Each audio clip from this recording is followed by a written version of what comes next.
Who here has heard of reasonable adjustments, accommodations and adaptations? Hands up. Everybody! I wonder where you heard that from.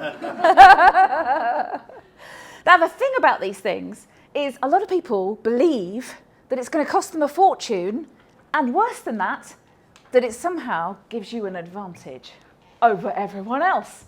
So I want to give you an example to show that that's not true. Let me take Louise here in the audience. Louise is not wearing glasses at the moment, and I am. If I take my glasses off, I'm like Louise, only I can't see. So doing my job's a bit tricky, and I probably shouldn't drive. I'm -11 in both eyes, definitely shouldn't drive. But I have a reasonable adjustment. Oh, and now I can see. Do I have an unfair advantage over Louise? No. I have now become, I don't know, a sister to Louise. We're on the same stage, the same page, the same step, whatever you want to call it, but we are starting from the same point. So I don't have an advantage.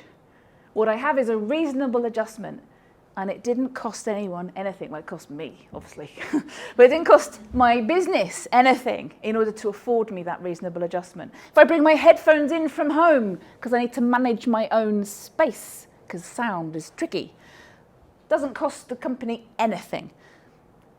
Maybe they have a meeting room that's not used very much, and perhaps that could become a quiet space that people could use when they need to be quiet, to not have ringing phones, to not meet somebody's child that might have come into the office. What's that about? Or listen to Fred Bloggs' golf handicap that he's really proud of from the weekend. All of these things can be really tricky to do when you're trying to concentrate on a job, on a task, on your job. And if we're going to give reasonable adjustments, accommodations and adaptations to our employees, we need to communicate these changes, these helpful, supportive things across the whole team. So there's no resentment, no backbiting, backstabbing, bitching. Oh, but so-and-so gets to do such and such. I can't do that. I want to start at 11. Okay, start at 11, but you're going to finish at 8. Is that all right? Oh, okay. So communication is the key. Reasonable adjustments, adaptations, and accommodations can be free. So look for those in your organisation and use them today.